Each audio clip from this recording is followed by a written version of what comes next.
You're welcome back to Newsfile. This is your most authoritative news analysis show. And on Newsfile, we put Ghana first. My name is Samson Ladi Anyanini. Well, this morning, as I told you before, we are looking at corruption that's said to be eating into the very fabric of the Ghanaian society and eroding much of the gains that's supposed to be made, particularly for the poor.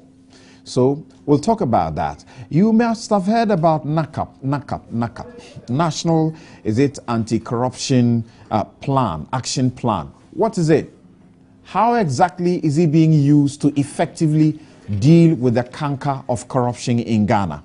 Today, we'll do 101 on that document as we look at the controversial matters of 300 persons who are supposed to be being dealt with in respect of corruption allegations, as the president said, and also the monies that are allegedly being retrieved from, reportedly being retrieved from those who got them through various unlawful means. So this morning, Newsfile is packed. My guest will be Governance Advisor Daniel Batidam, who have Vitus Azim, who is Executive Secretary of the Ghana Integrity Initiative, Linda Ofori-Kwafo, Executive Secretary of the Ghana Anti-Corruption Coalition. That is for the first hour. And then after that, we will be dealing with Abdul Malik Kwekubaku Jr., Kassel Ato-Forcing Deputy Finance Minister, Dr. Anthony Akutosai, Minority Spokesperson on Finance, and also Edward Bauer, Communications Consultant to the Energy Ministry. So your dial ought to be here. Once again, this is Newsfile, and you're welcome. Your views and comments are welcome. 1422 is a text line. You're listening to us live on Joy 99.7 FM in Accra and on Love FM 99.5. Also, we are on over a dozen affiliate stations across the country. And if you are watching us on television in London or elsewhere in Europe, this is your ABN Television Sky Channel 235. Once again, welcome to Newsfile. Now, let me properly introduce my guests. Daniel Batidam needs no introduction. He is Governance Advisor, has been in the anti-corruption campaign crusade front for a long time in this country. Good morning and welcome to the show. Thank you, Samson, and thanks for having me for the first time on your show. I think you have been avoiding me for a long time. All right, thank you very much. And also, Vitus Azim. He has also been at the forefront of the anti-corruption crusade. He is the Executive Secretary of the Ghana Integrity Initiative. That is where Daniel Batidam used to be. Good morning and welcome to the show, sir. Good morning. Okay. My position has been changed to Executive Director. Executive Director. Okay, thank you very much. Let me correct that immediately. And then we also have Linda Ofori-Kwafo. She's Executive Secretary of the Ghana Anti-Corruption Coalition. She's right here within the studio and she's joining us just about now. Now, let's start this way, and I want to just look at the Ghana Anti-Corruption Action Plan, NACAP, 2012 to 2021. And the forward, there's something very interesting in the forward. It is this. It says, corruption is an insidious plague. Corruption is an insidious plague that has a wide range of corrosive effects on societies.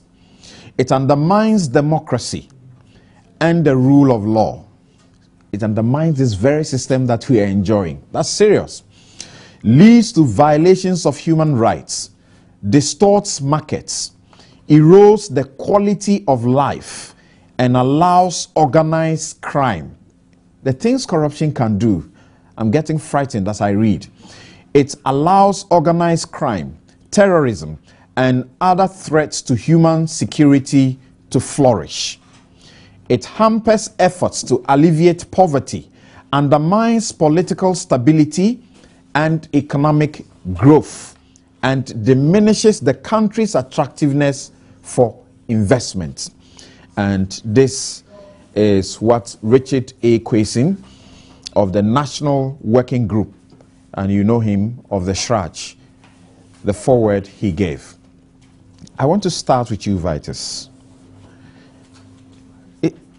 Is this how terrible corruption can damage our society? How does it manifest itself in the forms that you guys acknowledge it can damage society? Well, first, corruption fuels crime, money laundering and all that. Because if you commit a crime and the security agencies are around, the best way to get out is to bribe them. So people can pass through the airport, VIP, because they have connections, because they are able to part with monies. So that's one instance.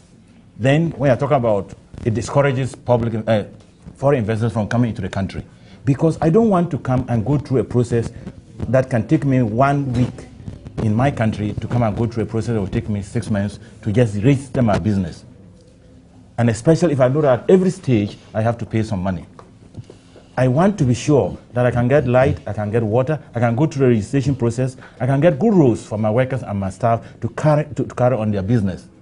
If, because of corruption, you don't have regular light, you don't have frequent water supply, you have very bad rules that you can go and get involved in accident, destroy your properties and even lives, you don't want to come. So it discourages foreign direct investment. Now, sorry, Linda just took her seat. Let me say welcome to the show. Great to have you. Now, Vitus just mentioned bad rules and all that. How do you associate that with corruption? The road is bad. It's been made, and it's gone bad. That's it. When it comes to associating bad rules to corruption, it's very simple.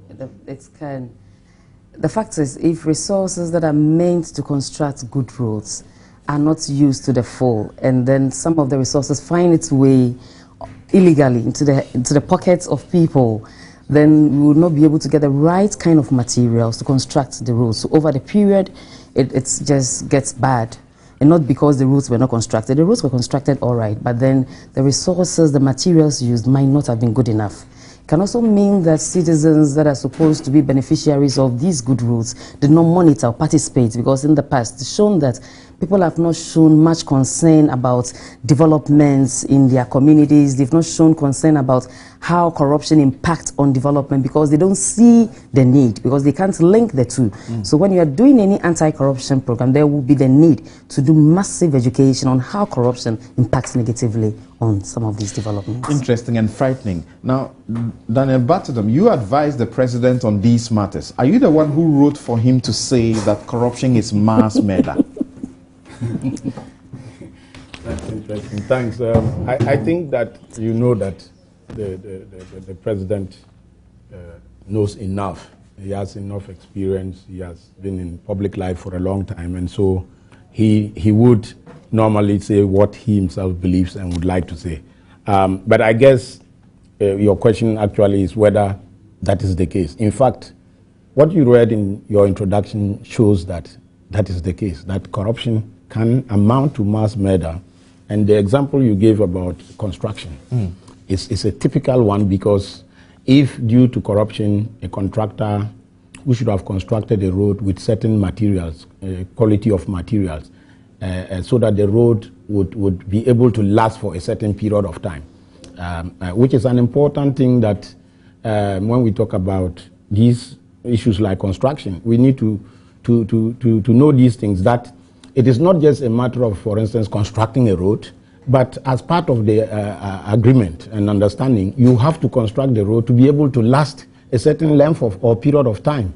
And in some jurisdictions, what they actually do is, if there is evidence to show that the contractor who put this road up to last a minimum period, like 30 years, if within 10 years the road starts to get bad, that contractor should be called to come back and correct the anomaly, because his job was to do something that would last. Dealt with the way the law would have dealt with a murderer. Exactly. Well, when you say a murderer, I think the nuance of that is that, for instance, if as a result of a badly constructed road, people are dying on the road, indirectly you are murdering people.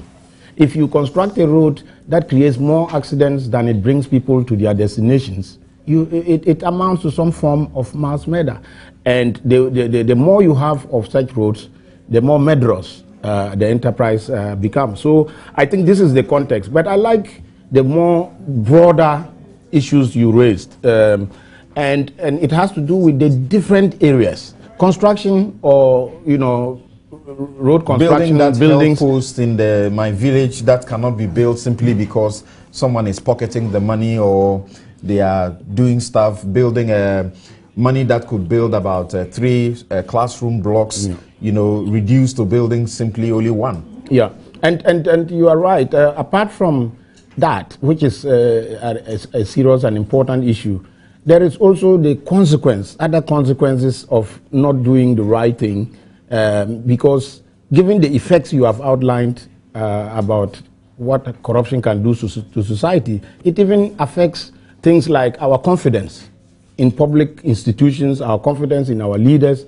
It affects the trust that should exist between duty bearers and the people they lead, and so on and so forth. And at the end of the day, what we get is that, look, you cannot mobilize people for development. And I think as we continue this discourse about corruption, and these days I feel we should actually be talking more about accountability than corruption.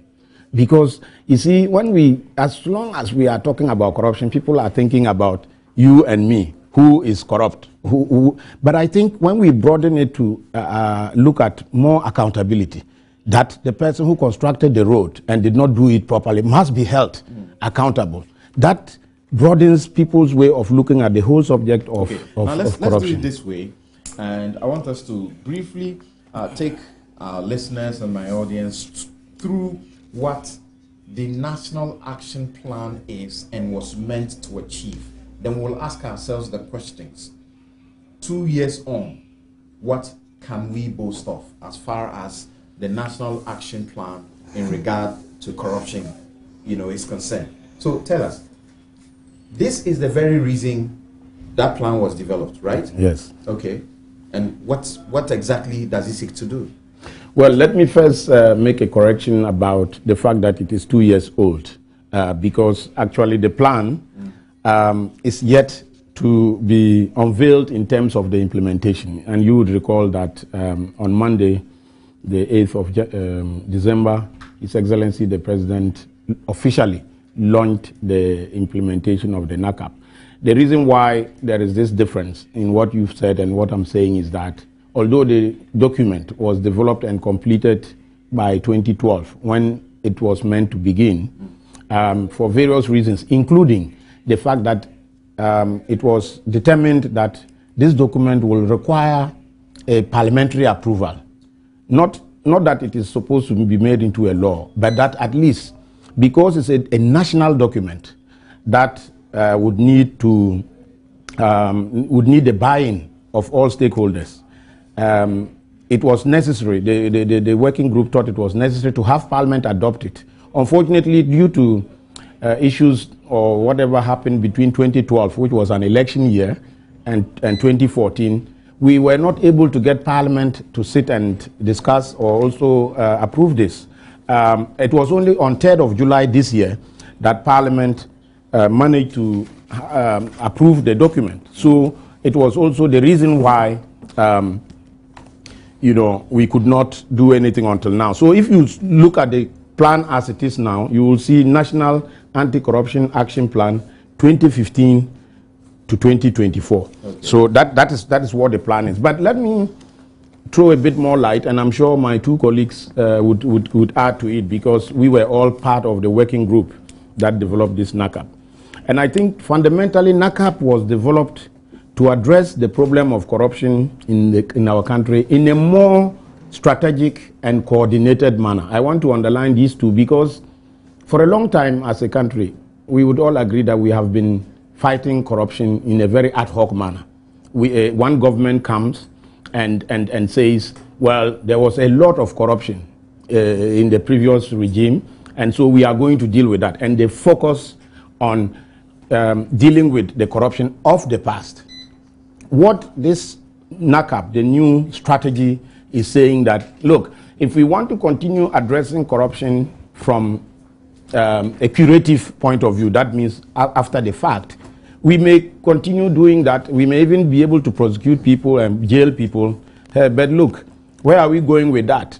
If the systems, the structures, and the institutions that need to be working to prevent corruption are not strengthened, if they are not worked on, we can prosecute the people who indulge in corruption of the past, but we would not have repaired the system through which they were able to engage in corruption in the first place. So an important element of this new strategy, this action plan, is prevention. And that prevention requires a lot of systemic reforms, and it may be some legal reforms, and so on and so forth. The development of NACAP also took into account a number of things that has prevented us as a country from doing what, or from dealing with the canker in a holistic manner. Part of it is the lack of public participation in the previous approaches, that government always felt that, oh, look, we want to fight corruption, we know how to do it. They develop a strategy or a plan, and then they tell the people that, look, we have a plan as to how we want to fight corruption, and all you need to do is to take part in it. No, we have realized that doesn't help the process, because there will be lack of ownership if people feel that this is a government thing. So one important thing we thought... hear you say this is not the first plan that the state has had to, work at in fighting corruption? Well, no, yeah, when I say plan, yes. Pronouncements, like well, there have been pronouncements. Say zero tolerance for corruption. Yes. It was pronouncement. There was no document to it, was there? Those were just pronouncements, okay, as you said, or declarations of intent. Okay. Those were declarations of intent. If you say zero tolerance for corruption, you must operationalize it. What does that mean? Okay. And if you cannot put that in a manner that people will appreciate what you mean by zero tolerance, set some benchmarks for monitoring how you are dealing with it and so on. Then, okay, when you make that declaration, like President Kufuor did, to back that declaration with tangible things, yes, he sets up the Office of Accountability, goes ahead to ensure that during his regime we promulgate a number of laws, including the Procurement Act, administration, a number of them, to ensure that corruption is brought down to the barest minimum. So it may be a pronouncement or a declaration, but there can be some action that can back that, right? Yes, in fairness, a number of laws were passed. I have always said that if we want to discuss this subject in a dispassionate manner, we should give credit where the credit is, and criticize where we need to. And I accept and believe that there were a lot of actions, laws passed and policies made during Kufuor's time that have also helped us to be where we are today. Today, people are talking of the Financial Administrative Act, the Public Procurement Act, and a number of others. These are all to the credit of building the systems and the institutions and the laws that are required to help us. So yes, those help. And I think that they may have contributed, in fact, to some of the outcomes we are getting today. Okay. That is why we keep on saying that it's because corruption and fighting corruption takes long to bring the results. We have to be fair. Even today, we are saying that we have improved in our CPI. Who knows whether it is not some of these measures of some years back. Corruption Perception Index. Yeah, the Corruption CPI. Perception Index. Who knows whether some of the reasons for us having this improvement is not these laws and systems that were put in place. And let me get back to Vice Azim. And the document says this is the intent, that the adoption of a strategy that transcends political boundaries, tackles corruption holistically through prevention, education, enforcement. Is that what this document is supposed to do? And how do you see it will do that? Well, yeah, that is what the document plans to do. And it's a strategy that we believe when we do these three things, it will lead to a reduction in corruption. First, the prevention means that you are going to put in place laws that will seek to address corruption.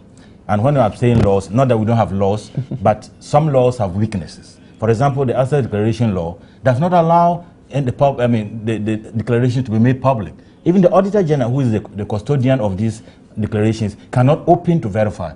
If someone puts a blank sheet of paper in an envelope and says, this is my asset declaration, his duty is just to issue a receipt to say that I have received your asset declaration, which renders the law useless.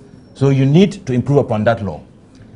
I read that law, and sincerely, I don't know what thinking went into it.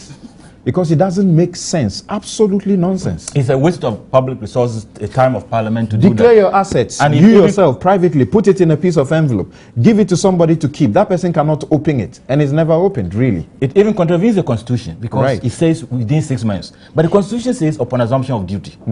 So we even tried to get some lawyer to go to court and get that thing, but the lawyers, they're afraid of going to court on certain sensitive matters. I'm not sure about that. Well, the fellow withdrew. We talked to them, they withdrew. Then you get another counsel. Well, all right. Because we were not ready to pay. But okay, that's one. Then the right to information bill has been pending since 2003. So we need that because it will promote transparency and accountability. So some laws need to be passed, some laws need to be amended. But then when you have got all these laws in place, you now have to put in place the institutions, give them the necessary resources, strengthen them, and some amount of independence to be able to do their work. That's the preventive part. Then, of course, what the civil society groups have been doing, educating the public on the plan and the need to fight corruption because of the harmful effects that it has on society. And if these two should fail, or if they are working, you still need the last stage of prosecution. Prompt investigations into allegations of corruption and taking the necessary action, which may involve firing people, seizing stolen assets, and going to court to prosecute people and getting them jailed. If we adopt these three approaches, as described in the action plan, we should be making headway. And I don't want to agree that the action plan has not been unveiled. It has been unveiled to some extent because he dissolved the technical working group that was set up to develop the action plan. Then he swore in. And when you say he, who are you referring to? Mr. Batidam, on behalf of the president. He's the president, not me. Okay, on behalf of the president, he also inaugurated an implementation committee. But even before that, Chirac, in collaboration with Ghana Anti-Corruption Coalition and the GII, went around the country to educate religious groups, religious leaders on the NACAP already after it was endorsed by Parliament. So some action has already been taken. But as he said, the time has changed to 2015 to 2024. Okay, now I want to find out this from you, Linda Ofori-Kwafo. Why are we looking at this when we have such plenty legislation? We have the Criminal and Other Offences Act criminalizes corruption, bribery, all those acts that that are corrupt acts, criminalizes them, and the punishments are there. We have the Whistleblowers Act, which was also passed in Kufuor's administration, correct? And all of these are there, and the punishments are there for people who contravene them. Why do we need an action plan? Thank you, Samson. I was actually going to address that if you had not even asked the question. You see, Ghana resolved to fight corruption, as you rightly mentioned, way back in 1960 when we passed the Criminal Offences Act. So we have a legislation in place that actually makes corruption a criminal offense, and if you commit, you are supposed to be punished accordingly. Subsequently to that, we had, between the period before the Ghana returned to 1992 constitutional rule, we had a lot of measures that were taken. You all know about the numerous commissions of inquiries that were set up to investigate people that have been alleged to have engaged in corruption. Rich people were punished, who have actually gotten their money illegally were punished, people were sent to jail and all those things. Then subsequently we have institutions coming into place, and we've mentioned a lot of the legislations that were also passed. SFO's powers were enhanced, and now they are Yoko. Shraj had powers to investigate corruption, and then we have a lot of legislations for procurement, to asset declaration, to all those between the period 2003 upwards. We have had a lot of these legislations. So the National Anti-Corruption Plan has come in at a period And we are using it as a strategy to actually coordinate all these efforts, because we still realize that, and I always want to make reference to survey findings that is telling us that corruption is still a serious problem in this country. And we actually know this, we got to know this way back in 2005 during the APR review, and also actions were developed to deal with that canker. But if since 2005 we have known corruption is still a serious problem in this country, and we are still having various allegations, survey CPI telling us that we are doing well but marginally. We have Afrobarometer telling us the people's perceptions are still high. People are also saying that they don't have confidence in institutions. Then there is the need, and this time is ripe for us to have a plan, a strategy that will coordinate all these efforts, because it's like our past efforts have been singularly done one way. Now we need a plan, a strategy that will coordinate all these efforts for us to get the results that we are looking for. That is why NACAP is very, very important. Mr. Batida made mention of the fact that NACAP actually is looking at everybody's involvement. Every stakeholder has a role to play, from the executive, legislature, judiciary, you and I. We have roles to play. And as Mr. Azim said, if everybody will play its role, I have confidence in the NACAP. If everybody will play its role, we are likely to make progress so far as its implementation is concerned. The three-pronged approach that NACAP looks at: prevention, education, and enforcement. You confirm that enforcement is the most critical. Yeah. And that's what we have not been doing, because the laws are there anyway. So why are you still supporting a plan to go into education and all of that? Some of the legislations are very weak. Vitus made mention of the Asset Declaration Law, which is a white elephant. Anytime I hear anything about the law, I go so mad and so disappointed in why we have that law, which is actually virtually doing nothing. So we need to strengthen in order to reduce opportunities for corruption. So the prevention aspect is very, very necessary. We then need public awareness and education. Last Tuesday was the United Nations International Anti-Corruption Day, where the theme for the year was break the corruption chain. And I believe that if you are supposed to do that, we should take public education, and especially of the youth, seriously. And you were at that function where you hooted at corruption. I was the team leader. No, it sounded funny. When I was hearing it on radio, you were hooting at corruption. Yes, what was that for?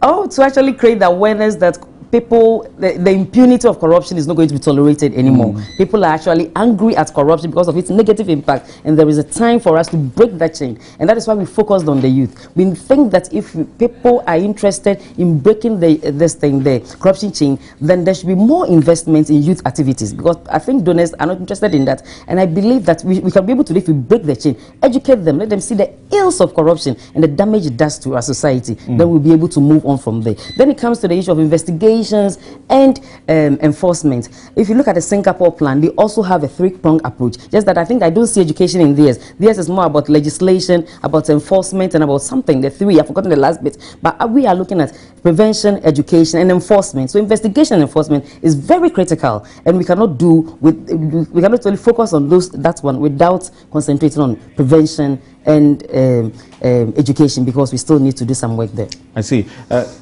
Dan, what can you say? What are the specific, and I'm serious about that, specific key aspects of this plan that will make what difference?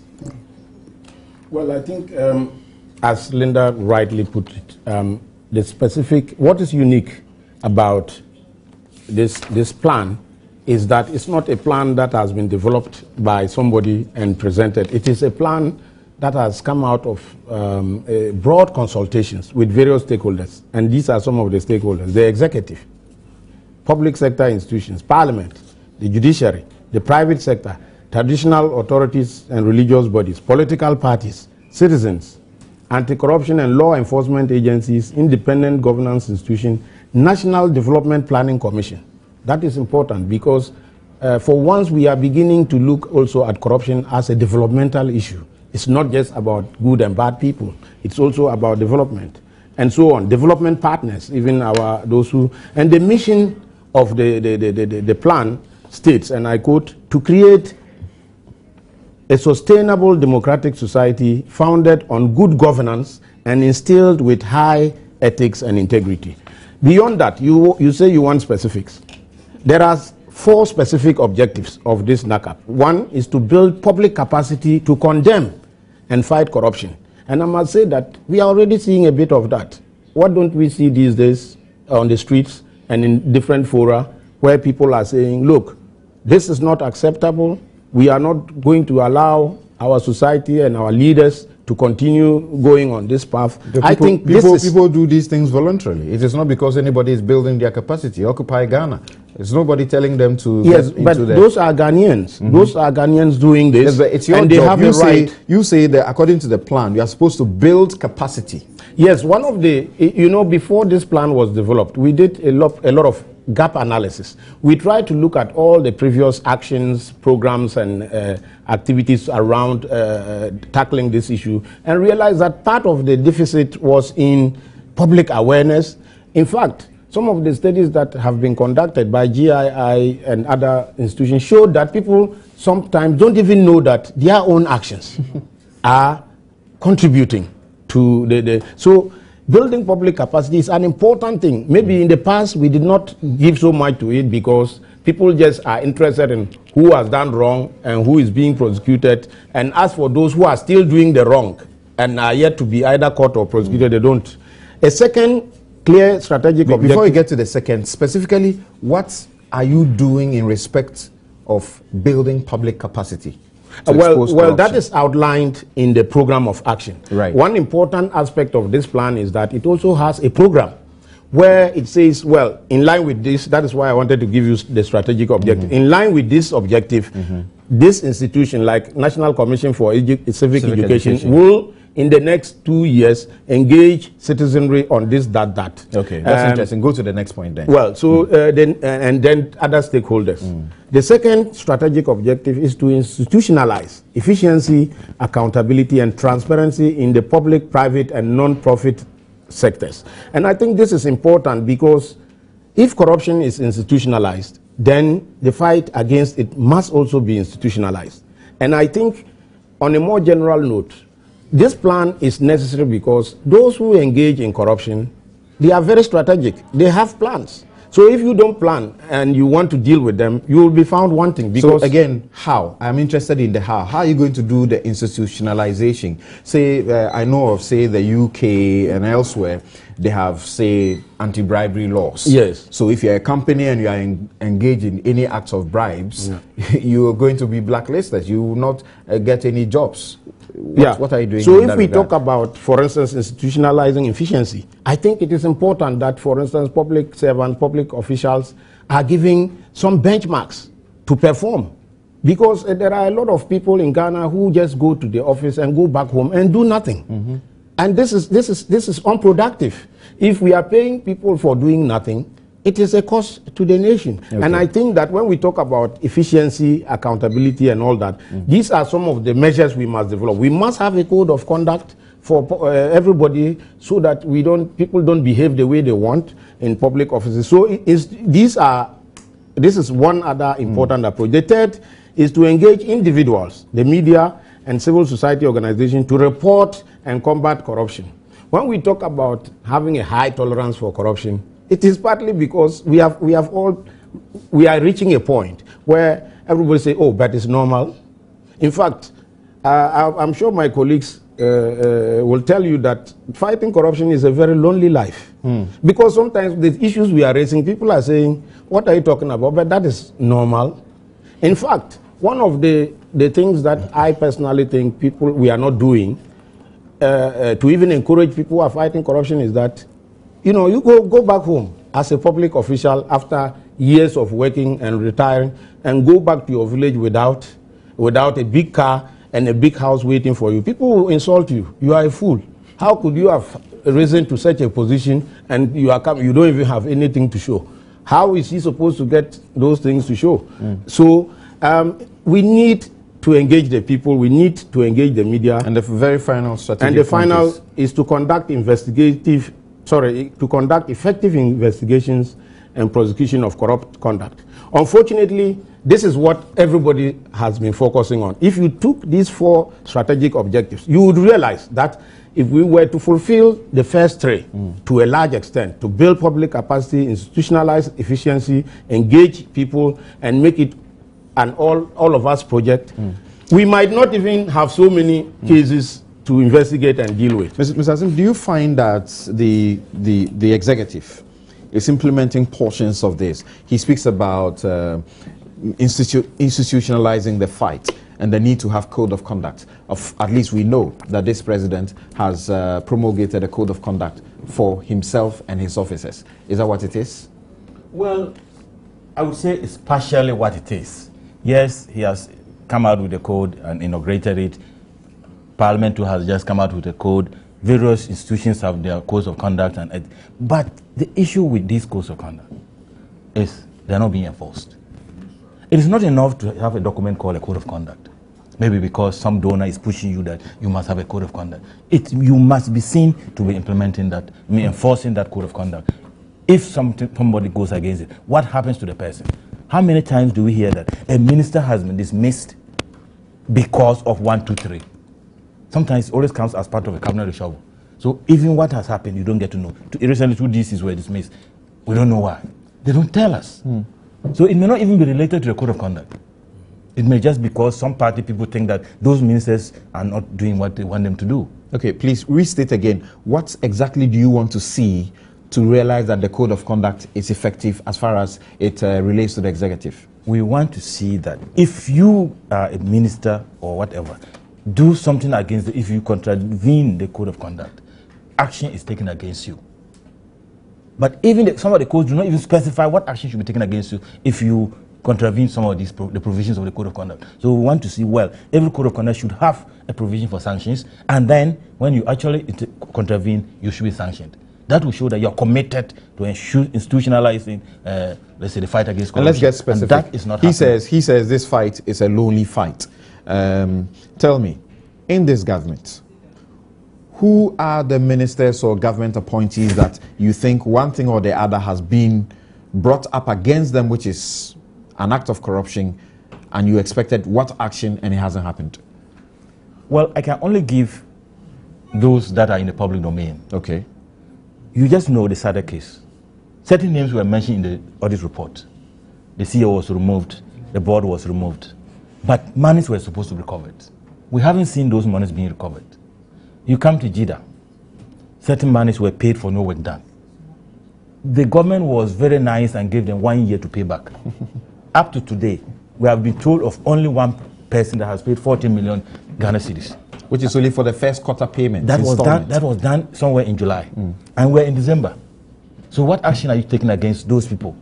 And it's not just recovering the money from the private business people. How about the officials who were involved in the payment of these monies? And then you go to Info Super Solutions. Monies were paid for 2 years for no work done.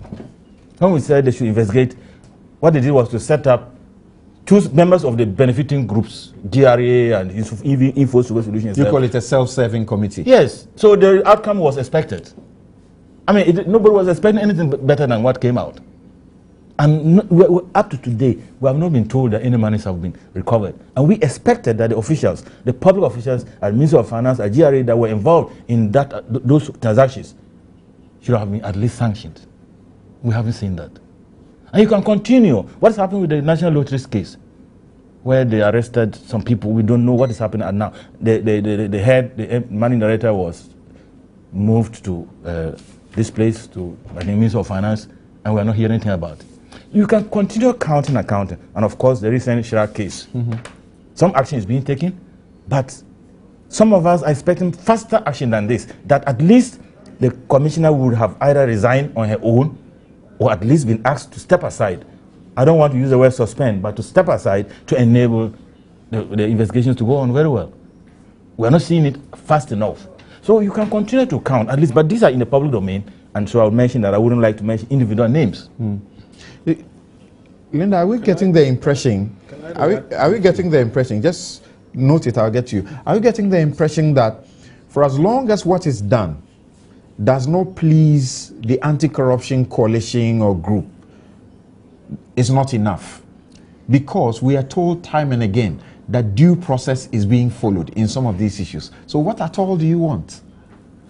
It's not a matter of pleasing anti-corruption institutions. It's a matter of what Ghanaians expect of those who have been put in authority to deal with these things.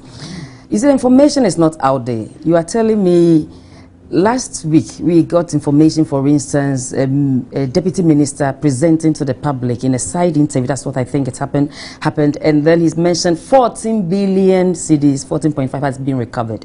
Then the newspapers picked it up, media houses picked it. That money was paid way back, as Mr. Azim said, in July.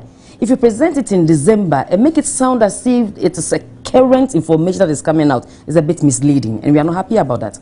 You see, when the president talked about 300 people are being pursued, then the question is, where are they coming from? You put information out there and you don't give us further statistics. The Attorney General, and last time, I think I've forgotten the period, informed the Parliament that her office is taking steps to recover monies that were wrongfully paid in judgment debts.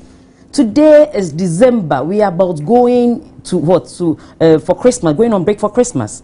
And still we don't know what has happened. We actually issued a press statement requesting for the status information update on this recovery.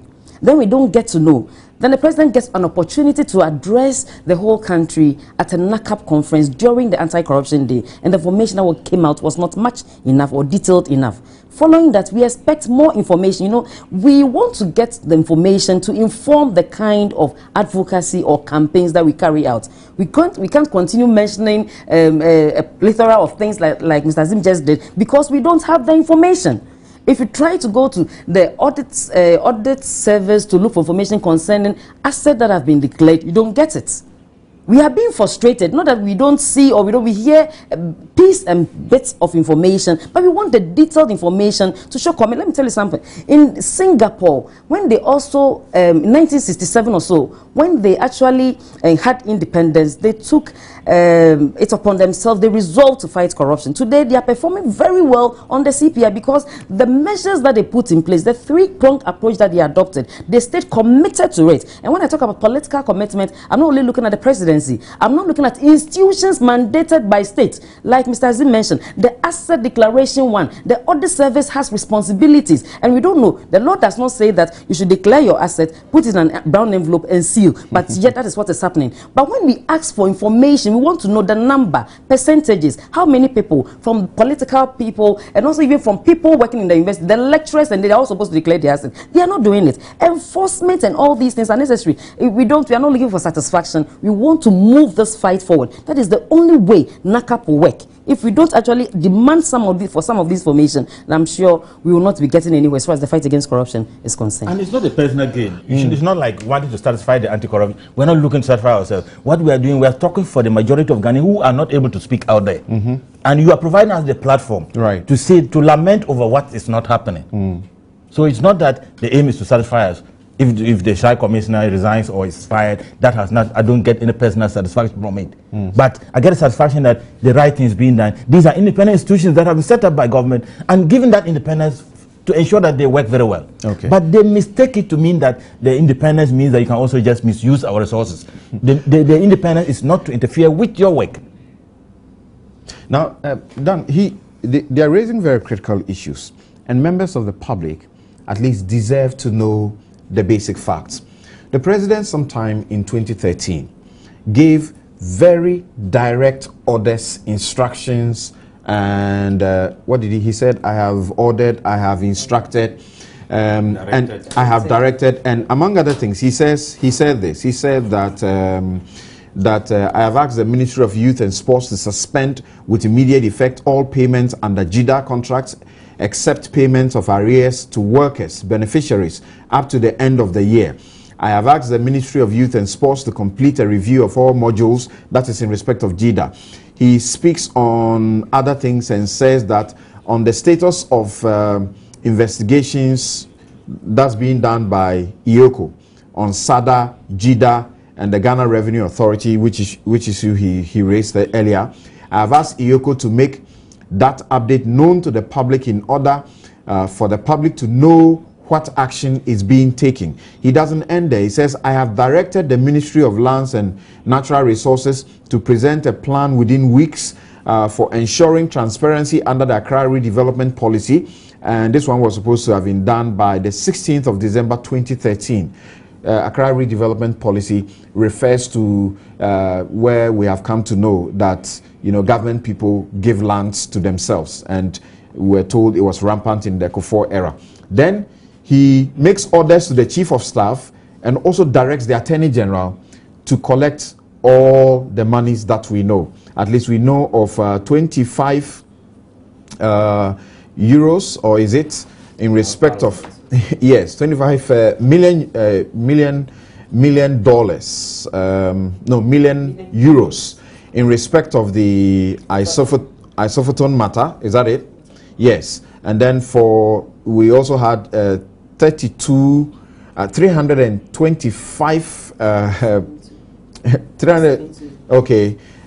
In respect of these are in respect of Waterville and isophoton. We also know the Jida and Sada matters. The amounts run into hundreds of millions. So far, we are only told only 14 million. How can you explain that to the public?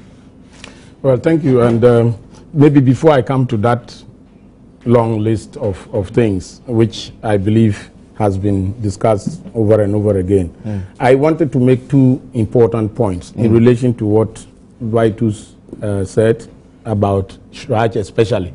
I mean, he only mentioned it as one of the many things.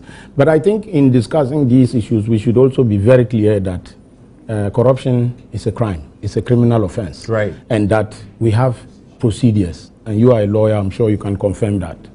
We have procedures for dealing with criminal offenses. Sometimes those procedures are such that people, ordinary people who don't know or understand the law, can become impatient about them because they involve a whole lot of process. Because if you are going to declare somebody a criminal and perhaps probably convict the person, you have to really go the way you need to go. Due process, as you call it. But so, the people also know. So if you talk about speed, know and have an expectation that certain situations, administrative actions can be taken. The president doesn't need a court to do that. Yes, but in the case of, for instance, Shraj, we have been going by the Constitution. The president needed first to get petitions. He got them. As soon as he got them, he passed them on to the Chief Justice. The Chief Justice had to take her time. And I was happy to hear the former Commissioner of Shraj, Mr. Short, say people should exercise patience for the Chief Justice to do due diligence and to make sure that we do the right thing.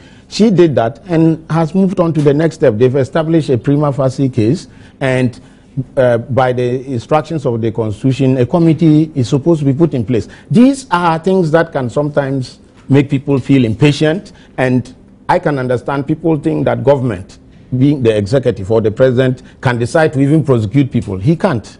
It is only the judiciary who can prosecute. So I think, yes, it is good to think of the speed, but that speed must be included in our justice system to allow so that we can say, look, this matter must be resolved within a certain period, and when that is not done, you can then say government is slow.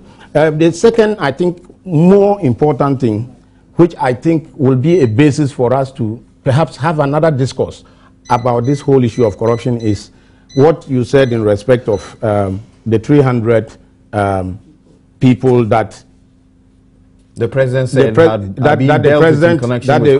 that is wrongly reported and attributed to the president. And I say that to come to the content. The president got it wrong, or the reporters got the president did not get it wrong, and I want to read what the president said. Okay, go ahead. As of July 2013, over 300 individuals were on remand for corruption and related offenses. As of July 2013, over 300 individuals were on remand for corruption and related offenses. He went on to say, in respect to allegations of corruption at the Ghana Youth Employment and Entrepreneurial Development Authority, there are ongoing prosecutions of public officials involved, including former high-ranking officials. Now, it is very, very important to get this thing clear, because the 300 that the president mentioned is in connection with people being held on remand. And I hold in my hand here evidence of the fact that that number was indeed being held. Which is this evidence? The evidence is from the Ghana Prison Service, and it is a response for a request for information by Shraj in 2013, when in the process of the UNCAC review, you know, Ghana was being reviewed for, they wrote, we needed information about corruption and all that. And Shraj, as a government agency, wrote to the prison service requesting the information. And let me, just for the purpose of your listeners, give a bit more. You see, the information that was provided by the prison service covered a lot of things. There was data given on convicts. There is data on, for people on remand, inmates awaiting extradition, and prisoners transferred to other countries, and so on and so forth. So there were various categories. What the president mentioned in his speech is the correct information as provided by the prison service, which, and let me just mention, there has not been any misreporting by there the is, media. Because the discussion since Monday has been on over 300 people being prosecuted and ongoing prosecutions. If you want, check the reportage. The debate has been completely misleading, because you are talking about something that was not said. You are not talking about what the president said. Can you explain what the purpose of this information was? The purpose was for? As I said, the original purpose of this data was to answer some questions in line with the purpose of the president in mentioning this. In mentioning this in his speech, I think the president wanted to say that, yes, there are a lot of allegations of corruption going on, but there are also some actions being taken. And the fact that over 300 people were being held in remand, some for bribery, we have 15 for, sorry, let me get it correct. We have 15 for bribery, we have 306 for fraud, and we have 15 for trading in influence. Now, these are different kinds of corruption. And so if the president says that there were over 300 individuals on remand for various types of corruption-related things, and there is evidence to say that, let us challenge that. What is the number out of this that, you know, are people among those that we know? Exactly. And that is allegations of corruption and other things. And that is where the importance of the media comes in. If you decide that you want people to discuss what the president has not said, because that is what is important for you, that is a different matter. No, some believe that this is disingenuous. We cannot work with people's beliefs. You are using this to show that you are fighting corruption. No, that is not what the purpose. And the platform for which he mentioned this was a corruption discussion. So if he does this with ordinary people engaged in fraud and being taken to court almost on a daily basis, what's the genuineness in that? And fair enough. Can one person be public officials? No. In the Gide case, can one person be public officials with an S? Yes, please let's get this correct, because you see, we are informing. Yes, we are actually public. wrapping up. So yes, we are informing the public. I have no problem with people questioning what government is doing or not doing in terms of corruption, and I am the first. In fact, I obliged to come out of a meeting and grant an interview to a Joy FM reporter just to clarify this. Unfortunately, this was shelved by the reporter. And no, you see, if public officials give information meant for the public, and I in my interview indicated that what the president said about the 300 individuals is not ongoing prosecutions. It is a legitimate thing to ask the question, what is happening? That is a legitimate question, and I think as any responsible government must oblige. But when you put the wrong information in the public domain and make that the subject of discussion, then you are misleading people. I think that is where, if we want to be sober about it, that is where all of us, our role becomes important. Let's do this and quickly. The Vatsazim and Linda Kwafu had concerns about having retrieved only 14 million out of the over 100 that is it Asontaba or Agam's group alone is supposed to pay. There is also some amounts running into hundreds of millions with the Justborn group. They have not paid a dime. You are not giving us any indication that a dime has been paid. Are you satisfied with that process? Well, let me be very straight on that. But I hope you have allowed the public to hear what I said, that what was put out in public about what the president said was wrong. And so all the discussions and the conclusions that have been drawn out of that misinformation also become wrong. If we want, we can debate it. So now let's move on. This is a rejoinder to what has happened this week. Whether government is doing enough? No. No government has done enough. No government, the present government is not doing enough. We still have a long way to go in terms of doing enough. And when you say enough, what do you mean? I can understand you. No, I can understand. No, and I agree with anybody who says when that. The president said in 2013 he gave a deadline that should have ended in December, and there is a schedule of payment, 3 installments that they ought to have been paying. Only 1 installment has been paid since then. We have concluded 2014. So I have said that it is not enough. I mean, these are not things that I will sit anywhere and debate. If out of, I don't know the figure, but let's say out of 200 million, only 14 has been retrieved, it cannot be enough. And I'm not going to sit anywhere and say that because I am working in the president's office, I will now say, no, it doesn't matter. It does matter, and we need to do more. Government must do more. Okay. In terms of... You're on record of saying this. I want to ask you a question about that. In August of 2014, you're on record as saying that leaders, particularly politicians, give cheap talk about fighting corruption to win the confidence of the people without the media holding them accountable to what they say in order to promote good governance.